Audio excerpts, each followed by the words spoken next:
Welcome to my channel. This is new for me, but I'm gonna give it a shot. I'm the owner of Laura Mohr Photography. About 10 years I've been a photographer, and I went full-time 3.5 years ago. This is kind of a way for me to expand from that. A Little More Adventure is all about the adventures of life. It's about my adventures and want to bring you along and hopefully inspire you to have your own. My name is Laura Mohr, M-O-H-R, but I use it often as a play on words of how to live life more and how I live my life to the fullest and take every opportunity that I get, and I hope to inspire you to do the same. This YouTube channel will be a little bit about photography. It might be behind the scenes of something that I'm doing. I will do tutorials. On top of that, it'll also be kind of a vlog of behind the scenes of my life, of travel trips that I go on, any adventures. It'll be kind of a way for me to share what's going on in my life, updates. It'll be great for my family and friends to see, and if you're interested, then you can check them out too. I will be sharing parts of my life, like my relationship with Luis, which you'll see him in and out of these videos because he's a big part of my life, of course. There are a lot of big projects coming up, and you'll just get weekly vlogs. There's going to be a variety of different things. I hope you come along for the adventure. It's going to be fun as I learn how to do this. And I'll also be backlogging some of the travel trips that I went on the last year or last 2 years, showing you my van and the adventures that we went on together, traveling South America last year. I did take a lot of videos on my phone, and that was when a lot of people asked me to start a YouTube channel, but I just couldn't wrap my head around it. I just had so much going on. So now I'm making it a priority, and I'm going to go back through all that footage and share with you all those adventures that happened. And excited to have a virtual journal of everything that my life develops to. Who knows where it's going to go, and that's kind of the exciting part. Can be nerve-wracking and stressful at times, but it's definitely worth it in the end. Follow along, and it's going to be exciting to see how this all happens. I love stories, I love sharing, and I love to see how things develop and how fate brings different opportunities and different situations. So the last 4 months we've been in quarantine. That's what they call it here, but really it's a lockdown. It has been very strict, not like my friends in Canada. They had a very easygoing quarantine or lockdown. Here everything was shut down, everything except for grocery stores and hospital. We were at home. I was home every single day and went out once a week to go grocery shopping, and that was it. But in the last 2 to 3 weeks, I finally gotten my spark back. I finally feel like creating again. I finally feel like putting stuff out there again. And I have some big ideas coming of what I'm going to do and how I'm going to expand my creative field and what I'm going to put out there, starting with this YouTube channel and continuing on with a couple different things. You'll have to stay tuned to see what else comes out of it. Today I wanted to show you a little bit of a vlog life of my life here, what it's like on the streets, what it's like in the supermarkets. I went to the grocery store today, so I want to share that with you. I'll share little bits and pieces of my day to just give you an idea of my life here, because it's very different than my life in Canada. As I go through the vlog, I will be explaining things, why things are done this way, what people are doing, what is happening, what rules exist. This will be the first of my vlogs, and I'm sure they'll get better as I go. I hope to change them up quite a bit every time I do something new or try something new. Some fun personal stuff that's happening that I will be vlogging and sharing with you as it comes, but I want to keep those as a surprise, so keep following along. Please like and subscribe to my channel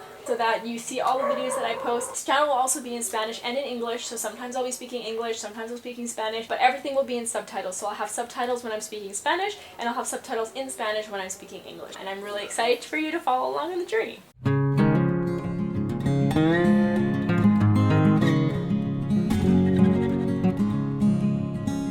Good morning. So I am just heading out to get Luis's lunch. He works all day now and isn't allowed to leave his office because of the way that the system is working right now. I'm gonna go drop it off now. And I'm driving, my 4th time driving in Peru and in Lima, and I really like it. It's really fun. After 4 months of not driving and being dependent on other people or using a bicycle, and since there's no bicycles right now, I have to use some other method. Driving is really fun and gives me some independence, and I enjoy it.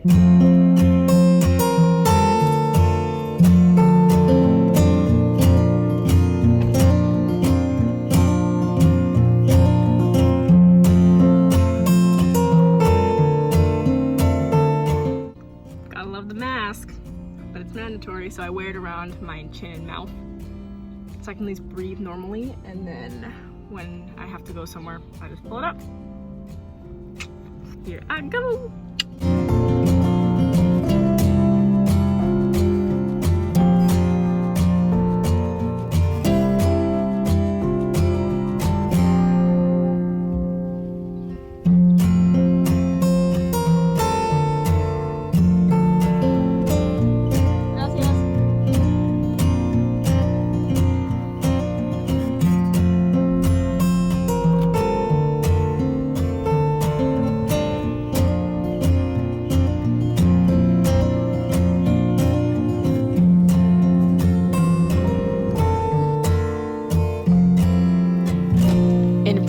actually in many South and Central American countries, they use speed bumps as a way to control speed. So there's speed bumps everywhere. Yeah, it's their way to control things because people don't listen to stop signs, they don't listen to street lights. Majority of the people don't. They'll just, oh, it's a red light, there's nobody coming, okay, I'll just go. So speed bumps are a way to control people. There's 2 rules. 1, there are no rules. 2, don't trust anybody and don't expect anybody to give you right of way. It's pretty much whoever's the fastest person is the person who gets their way. So you pretty much have to pay attention to everybody because anybody could be a crazy driver that's not paying attention. People often drive in the middle of the road on the lines and you'll see a couple of times while I'm driving that outside people who are supposed to go straight in the outside lane just decide to turn over into the left lane even though they shouldn't. So you'll see some interesting things. So you can see that there's a fair bit of people on the road, which is already about 100 times more than it was before. As of 2 weeks ago, the streets were pretty much like a ghost town. Like there was barely any cars, only taxis. The motor taxis were allowed to drive, and there were buses, but the buses you couldn't use because you had to have a special permit to be able to use them if you were a doctor or essential worker. Now we don't want to use the buses anymore because buses can only use 50% capacity. And so they're charging twice as much for anything you want to do. So usually I would go to the grocery store and use the bus, and it would be 50 centavos, which is like 50 cents sort of. It's much less than that in Canadian dollars. 10 cents or so. So now it went from 50 cents to 1 sol.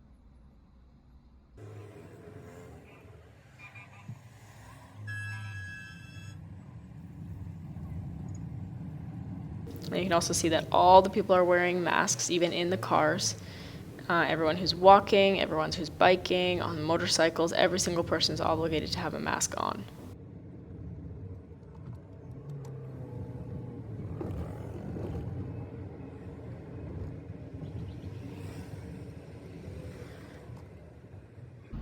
Alright, so we made it. Now I gotta roll up the windows because it's super important. And then I'm gonna turn off the car. I'm gonna put my 4 ways on because I'm gonna stop here for 2 seconds. I just have to go across the street to drop off the food. But I'm gonna lock the car. It's not like in Canada or in the United States where you can just leave it for a couple of seconds and then it'll be fine.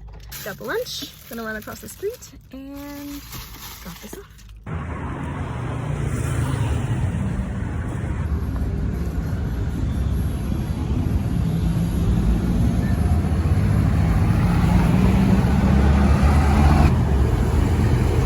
Also notice that the roads are pretty terrible. There's giant holes, sometimes massive holes, like holes that shouldn't even be allowed to be on the road. Super dangerous holes.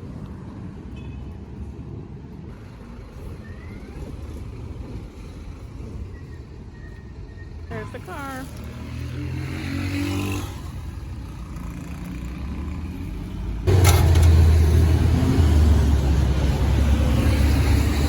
Hi. Hi.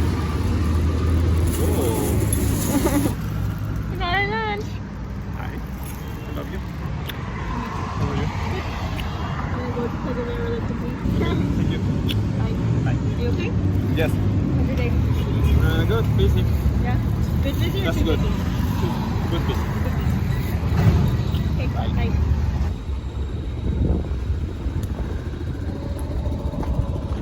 Alright. Gonna unlock the car. Get in. Alright.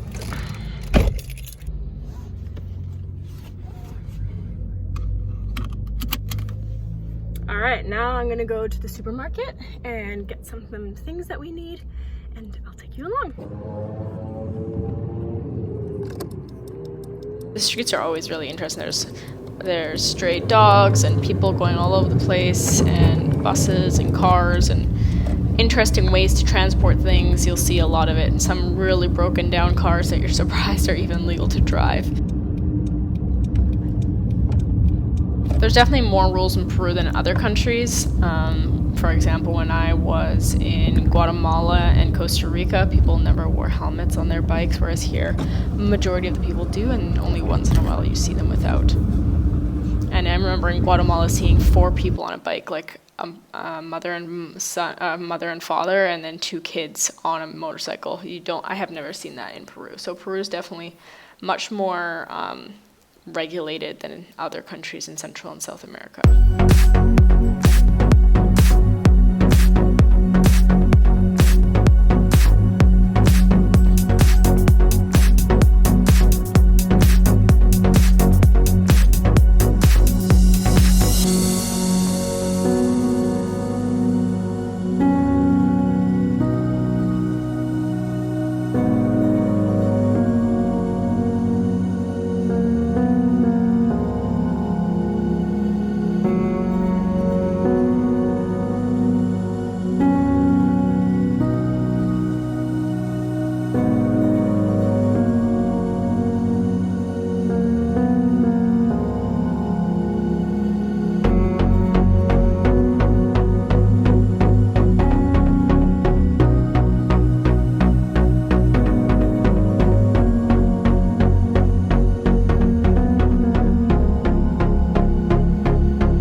See all the people waiting in line here. People crossing. It's quite a busy intersection with people, bicycles, motor taxis, buses, big trucks, cars, motorcycles, all sorts of stuff. So then you can see them there. They're measuring everyone's temperature. So they measure everyone's temperature before you go in anywhere. Measure the temperature either on your forehead or on your forearm. And then they write down your license plate and give you a card that you then give them afterwards once you're done shopping. Yes.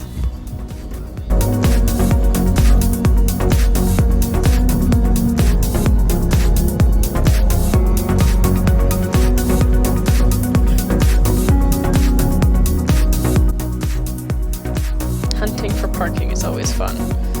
It hasn't been an issue for a while, but now people are starting to get used to being out and about again, so they're driving their cars, so more people are parking their cars, which makes it harder to find parking.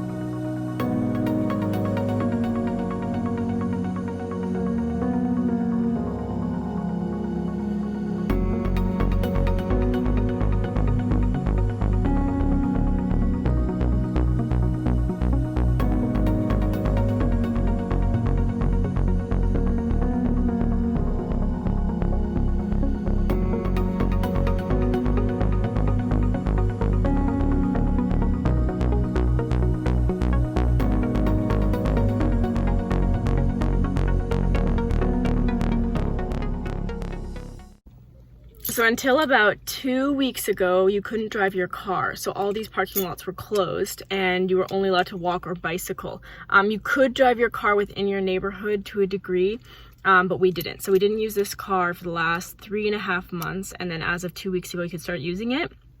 And this parking lot started to open up a little bit. Yesterday was the first day that Sunday was, you could leave. So in the last 4 months, Sundays were always a definite lockdown. So what happens is during the week, you could go out from 6 until 6, so 12 hours you had to go. Later on, probably 6 weeks in, it went from 6 until 8. And then later in the last 2 weeks of the quarantine, it was until 10. But Sundays were always closed. I think it was to allow the people who had to work during the week to actually have a day off. So you couldn't leave your house from AM to PM, no time at all. Before, usually Mondays were super busy at the grocery store because everyone couldn't go out on Sunday. That's not the case anymore. So let's see how busy the store is now that Sunday was open.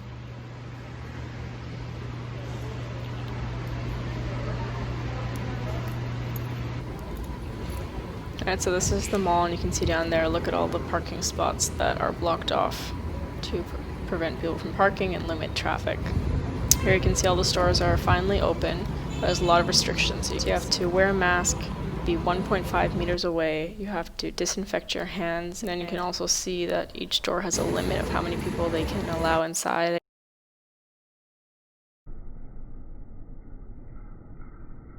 And here you can see all the marked off lines where you have to stand, making sure you're the proper space apart.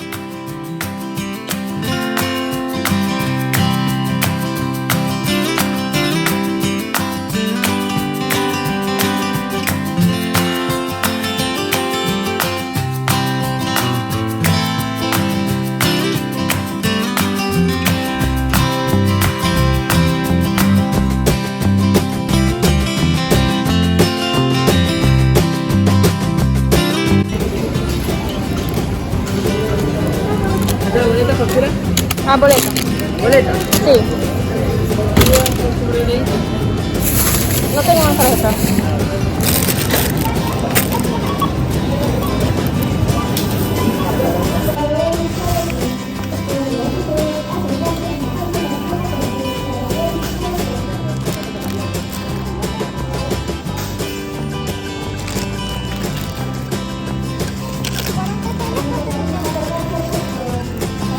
Sería 38,59.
So here all of a sudden the cars are coming in my direction. This is supposed to be a one-way street.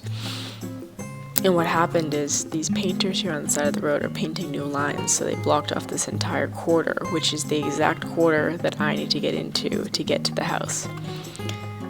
So what do I have to do? I have to turn all the way around, and the main entrance is blocked off, the gas lines that they're laying, so I can't enter in that side either. So now I have to flip all the way around and then go back around the block and enter from a different side.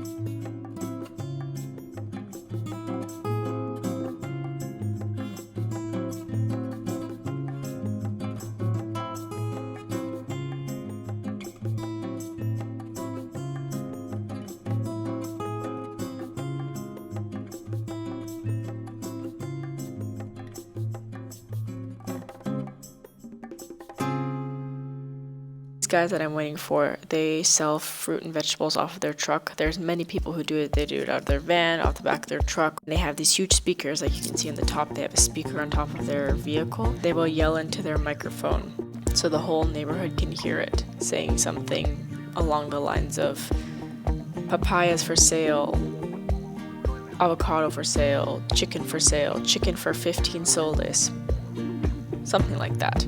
So we hear it very often, and you often get really good deals from them too.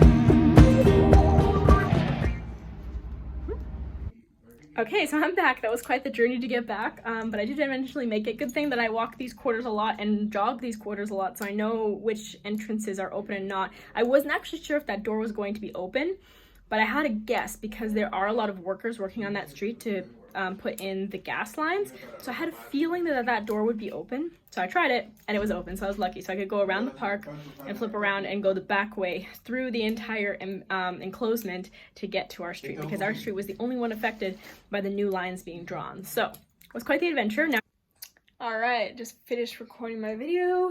My camera's here. Got my mic, just finished taking down my setup. Probably should have taken a video of the setup, but oh well. I'm gonna clean this up. Then I'm going to have some lunch, and then I'm going to start working.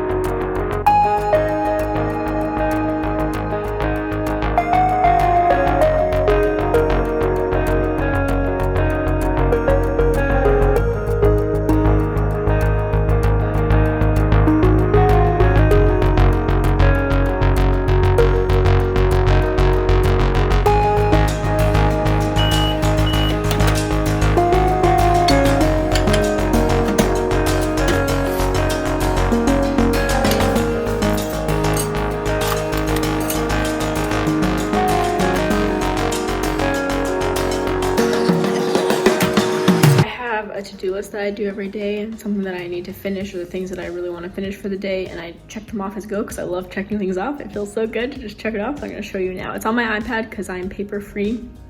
I try to use as little paper in my life as possible unless it's something that I want to keep. Like, I do journal in a real journal, but notes and my journal or my planner is all in my iPad, so it's digital free. I'll show you right now.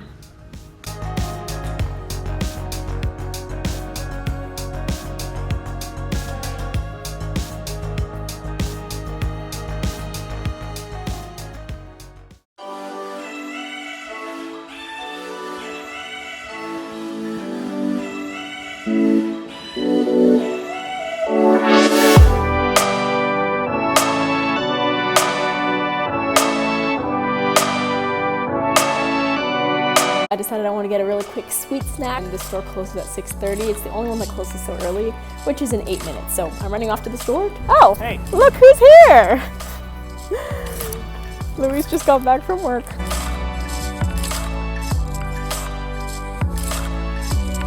Where are you going? Voy a comprar algo dulce.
now it gets dark around 6:15.